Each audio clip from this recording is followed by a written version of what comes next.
Good morning students, welcome back to Web Technologies class. In today's class, I will explain you about CSS units. Actually, what are the CSS units? See, when you want to give the font size, box size, height of the text, width of the text, how will you give? You will give a measurements. No? So that measurements are called as the lengths or units of CSS. Means using the units property, you can give a measurements to a particular element, like element size, element width and element height. Okay, and it is a property, and this property will give to an element to give a particular size, particular size property. Okay, now here we have two length properties. Okay, two types of lengths we have in a CSS. One is a absolute and the second one is a relative. Okay, absolute means always remember one point. The size is fixed, means it will not going to change, and always what is absolute, that the element size is calculated based on the browser window. Okay, so absolute length, fixed length. Example, if 1 millimeter, it is a fixed. 1 centimeter, it is a fixed value, that is. So such type of lengths will come under absolute. Okay, you see the definition. These are the fixed length units, and the length expressed using the absolute units will appear exactly that size. So whatever size you have given, example 3 inch means what? Actually it's a 1 finger. Example. So it is exact size. So you can give exact size, exact height to an element using an absolute length. So in down I have given few lengths, absolute lengths. You can see. So means all these lengths, using all these lengths, you can give a different height, different width to a HTML element. First one is a CM. It is a unit name is a CM. Actually, always you remember unit name will be a 2-letter abbreviation, 2 letters only. Okay, and it is a, what is the full form of that? Centimeters. CM stands for a centimeters. Now, it is used to define the measurements in centimeters. The next one is a millimeters. Again, it is a measurement unit.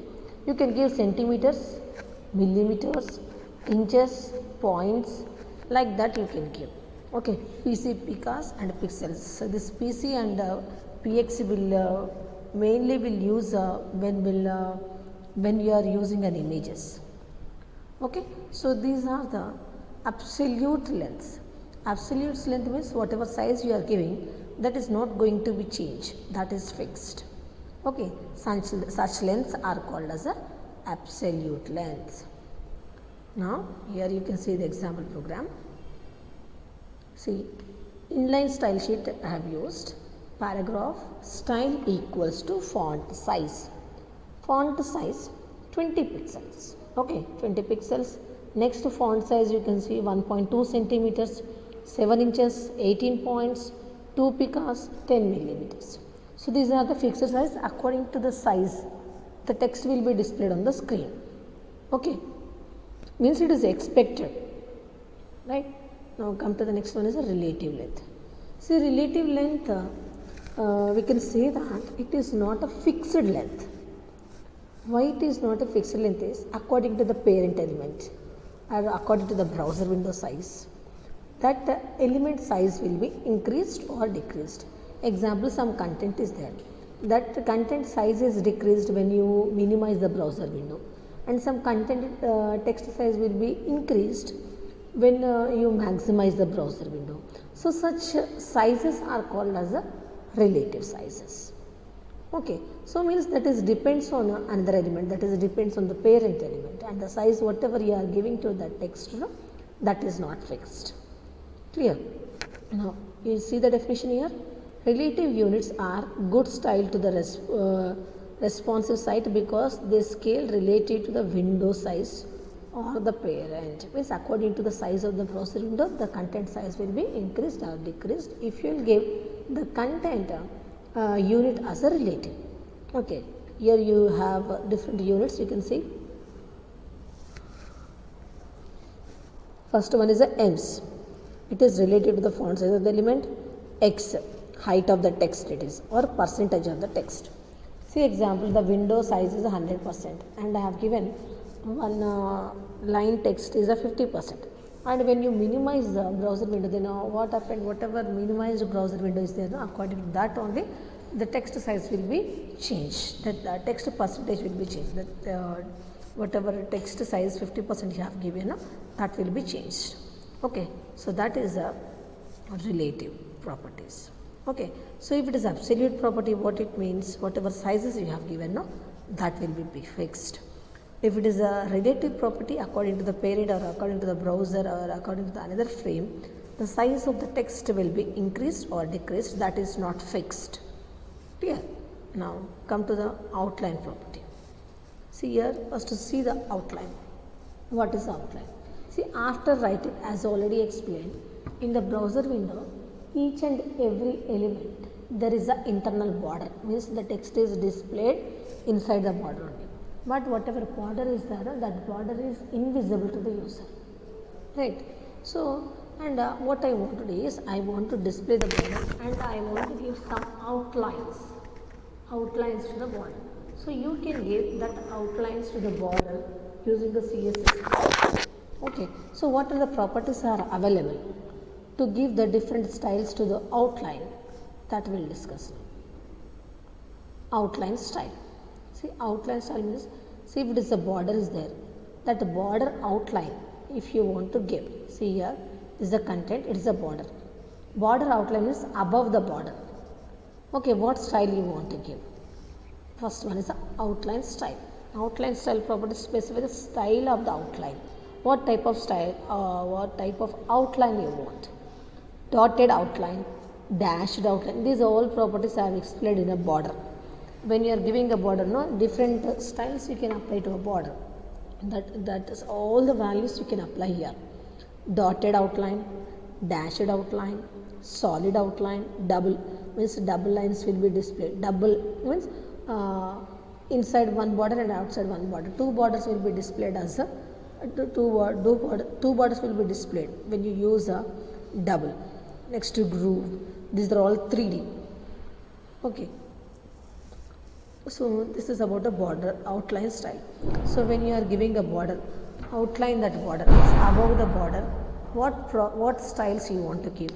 Okay, you want to, whether you want to give a dots, whether you want to give a dashed, whether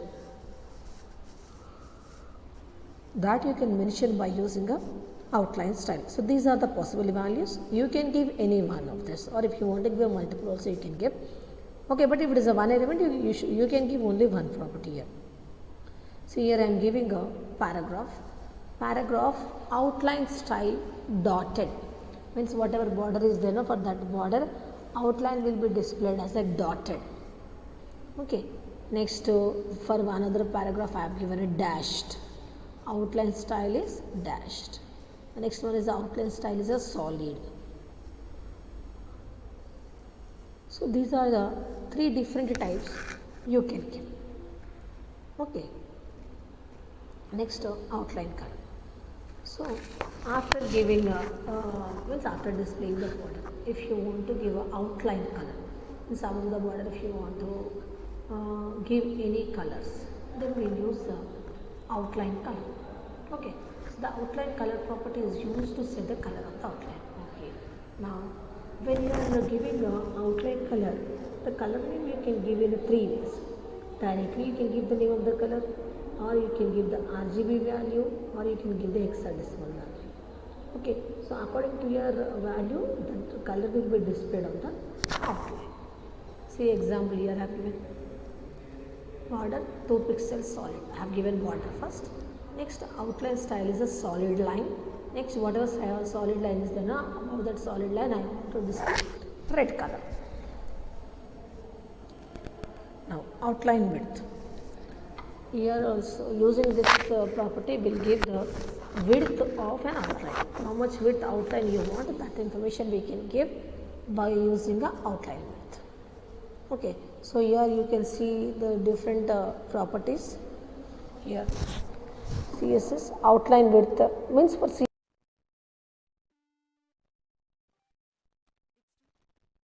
CSS property, what values you can give, that is a medium, width, thin, thick and length. So, width means it depends on the value you are supplying, based on that you will get width of the border, thickness of the border. Okay. Now, these are all small properties. Now, here we have a miscellaneous properties. Miscellaneous property means till now I have explained so many properties. Few properties are not covered there. So, whatever properties not covered there, that are come under miscellaneous property. Okay. So, the first miscellaneous property is the cursor property. Cursor. See cursor, what is the cursor actually? You will move your mouse pointer on the screen, no? That is called as a cursor property. Okay. So, this cursor property specifies the type of cursor to be displayed. See, when you are moving your mouse pointer on the screen, no? By default what will get? Arrow cursor point you will get.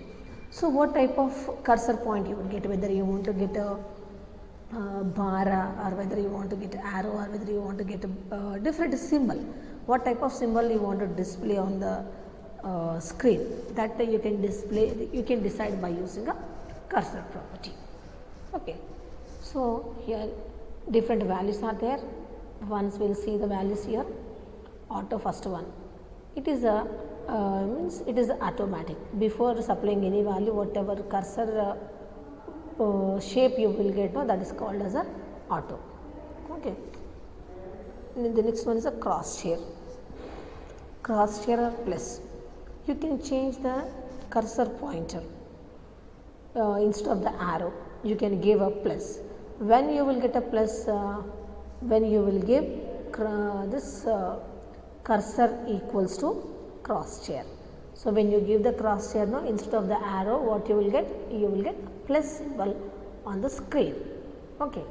The next one is a default, that is an arrow. Next, fourth one is a pointer, a pointing hand. Okay. Instead of the arrow, what you will get? A hand symbol which points to the text. That is nothing but a pointing hand. Next one is a next value is a move. Move means it is a bar. Okay. The next text is also bar. Weight is a hourglass. Okay. So, these are all the different symbols we can display on the screen when you move your mouse pointer on the screen. So, depends on the value you are supplying. Based on that, you will get different symbols on the screen. Okay. Now, you see the example program here. First, here I have created different paragraphs and the divisions. So, first paragraph what I have given auto, the second one is a cross chair, that is a plus, and the third one is a default, that is an arrow. Okay. So, depends on the value you are supplying to an element. Based on that, you will get that cursor symbol. See example, in the HTML document I have created 5 to 6 divisions. For each and every division I have given different cursor property. So, when you give the different cursor property, what happened when you move your mouse pointer on that particular division, then whatever properties you have given, that will be applied to that paragraph. Okay. So, this is about cursor properties. Under cursor the next one is display property. See, what is a display property? So, display property is nothing but this sets whether the element is presented to a user or not. Okay. So, that is we'll discuss later. Means, oh sorry, it is a display property, right? So, display means how you want to display, whether you want to display a text as a line or whether you want to display a text as a block, that you can decide by using a display property. If you will give display property equals to a line, then what happened, whatever text you have given, that will be displayed as a line. And whatever, if you will give for a paragraph or anything, if you have given display property as a block, whatever text is there, no, that will be displayed in the form of a block, means in the form of a unit. Okay, see, if it is a inline, it is a single student. If it is a block, it's a group of students. That is the difference. How you want to display the text, whether you want to display the text inline or whether you want to display the text block level. If it is a inline, only one line text will be displayed. If it is a block level, it is a collection of lines. Okay. So for division here I have given inline, and one more division I have given the block. Okay. Now visible. Visibility means, example, you are writing some content, and if you want to make that content should be visible on the browser window, then you should give visibility equals to visible. So whatever content you have given in that element, that will be displayed on the browser window, and that will be visible to each and every user. So if you will give visibility equals to visible, example, if you have given not visible or hidden, if you have given example, so whatever content you have given to that text, that is not visible, that is hidden from a users. So this is a visibility property. Okay, so if you want to make text visible to the user, then we'll give visibility equals to visible, or if you want to hide the text, then we'll give visibility equals to non-visible. Okay. Now this is about miscellaneous properties. Next we will discuss pseudo classes. Okay students, I have completed all the properties available in CSS, and this is the last practical part in CSS, that is the pseudo elements. Pseudo element means, for this I will give you one simple example. I have given paragraph color red. So when you have given paragraph color red, what happened? Whatever complete text is there in the paragraph, that complete text will be changed into a red color.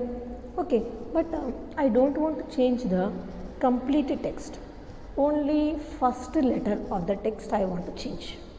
That type of properties are available, that's not available in CSS. So to give such styles, here we can use pseudo elements. Okay, pseudo elements. So pseudo elements are used to style specific part of an element. Particular part of an element you can style by using a pseudo elements.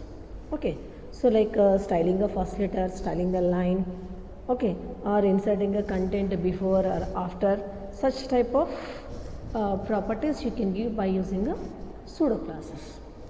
Now here you see the syntax. Selector to whichever element you are giving a style, that one.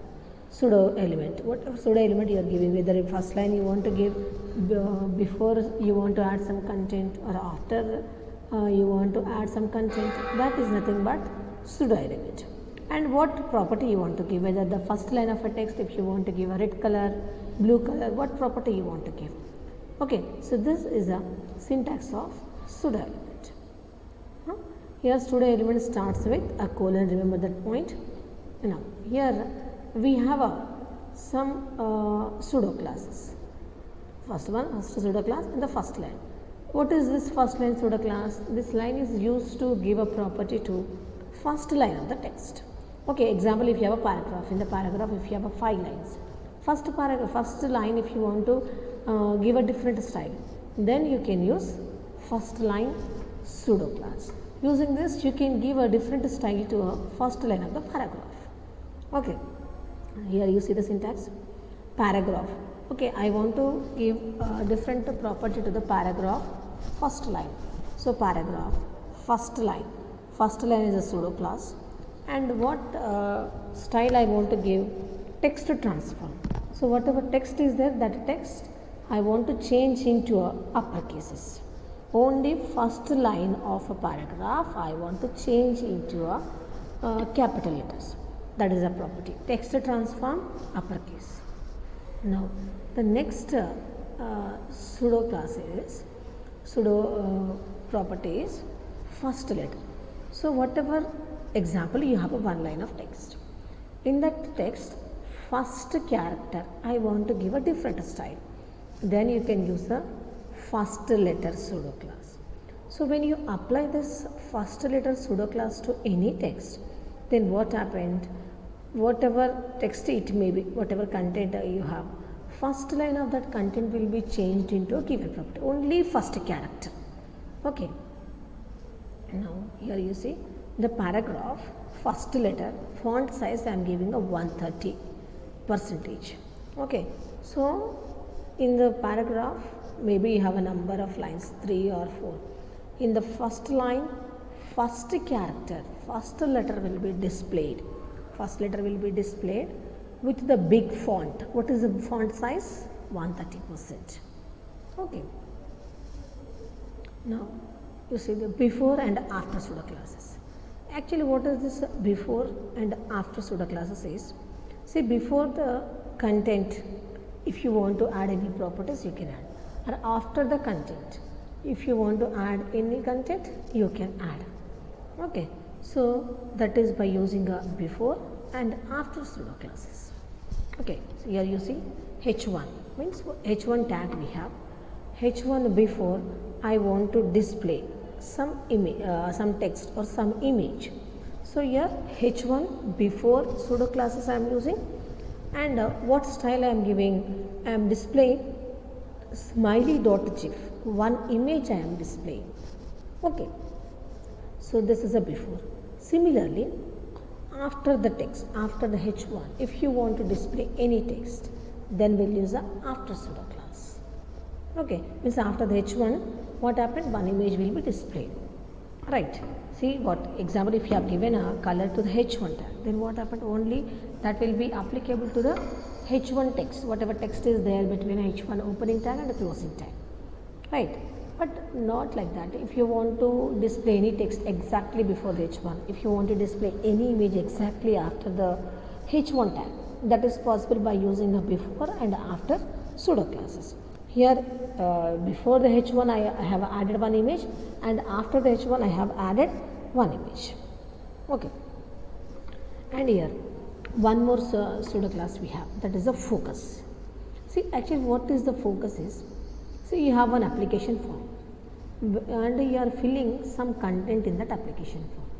So when you are filling some content in the application form, then what happened? Actually you need to place cursor in that particular position. So when you place cursor in that particular position, then what happened? That field will become active. Okay. So if it is active, you can enter some content. So that is called as a focus. Okay. So there pseudo class, what we have given, focus. And what is the active pseudo class? Active pseudo class means you are entering something in that particular field, then that is called as an active pseudo class. So here I have given definitions. You see, active pseudo class. The pseudo class is used to select an element, then which is activated when the user clicks on it. Okay, what is this pseudo class? Pseudo class is used to select an element. Okay, and element which is activated when the user clicks on it. So example, you have selected something on the screen, then what happened? That text is selected, no? So that is nothing but the active state. The pseudo class is used to select an element. Okay, so when the user selected an element, then what happened? That text will be activated. Right. Here you see.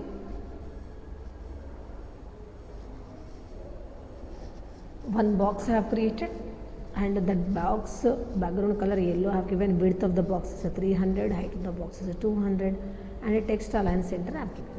Now here you see box dot active. Okay, for the box when means when the box is active, right? Then what happened? Immediately the background color of that box will be changed into orange. Okay, so when you select that box, then what happened? Whatever text is, whatever background is there in that box, that will be changed into a given property. Here I have given orange color, right? The next property is here like this. So actually it is a screenshot, so that is why here the properties are not applying, but when you execute this program in the notepad, no, you will get, means when that text is selected in the, whenever you select this text in the box, then what happened? That the background color will be changed into orange. Now focus. See, what is a focus pseudo class? Focus pseudo class means when you select an element. Okay, when you select any element and when you are entering something, then what happened, that is a focused. Okay, it works on the user input element, means whenever the user want to enter something on the application form, no, the user will place the mouse pointer in that particular field. Then what happened, that field is focused. Okay, so this is another pseudo class of CSS. First one is the active. When the text is selected, then what happened, that that text will become in active state. The second one is the focus, means when the cursor is blinking in that particular position, that is the focus. See here, input element background color default, and when you focus the background color, when you move your mouse pointer on that particular field, that color will be changed into a gray color. Okay, so this is a active and focused pseudo classes. Now in CSS we have one more element that can be styled, okay, using a different properties, that is the links. See, what is the use of the links actually? When you give a link on the browser window, then what happened? You can move from one page to another page. And example, if you have clicked on the link, then what happened? Whatever hypertext is there, that color is changed into some red, blue, green, like that. So according to your requirement, you can give a different colors also when the user is visited. So link is visited, when the link is not visited, and when the link is visited, you can give a some style. When the link is not,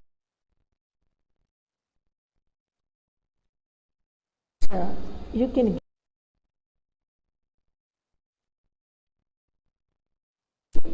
Now here we can give a link, we can give a different styles to a link by using a 4 properties. One is the link. Okay, so here it is a default one, it's a normal. Whenever the link is displayed, that is in a blue color, okay, or red color. When you visit, that color will be changed. That are the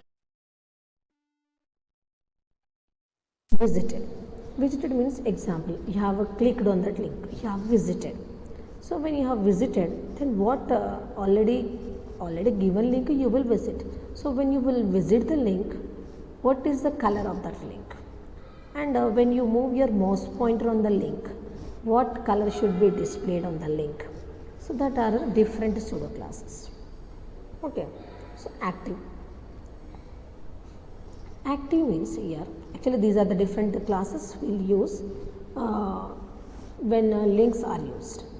It defines the styles for the link when the user is clicking, means when the user clicking on that particular link, what color should be displayed. Okay, so that is nothing but the, here you can see anchor dot link. Here when unvisited, then by default one color I have given. Next, when the visited, I have given one more color. Okay, before visiting one color I have given, after visiting I have given one color, and when the mouse is over the link I have given a different colors. Okay, so that properties here I will give you. Hover property, hover means here when the mouse pointer is over the hyperlink, then what property I am giving here, you see, when the mouse pointer is over the box, background color is orange. When you move your mouse pointer on that particular box, that box background color will be changed into orange. Over property is nothing but when the mouse pointer is over that. The next means then what color should be? Link is visited. I am giving a red color. Okay, and out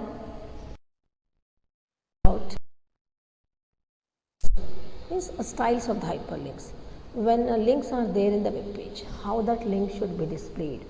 When the user visit that link, what should be displayed. When the user is not visited, when is clicking. Okay, for every action, if you want to give a different links by using a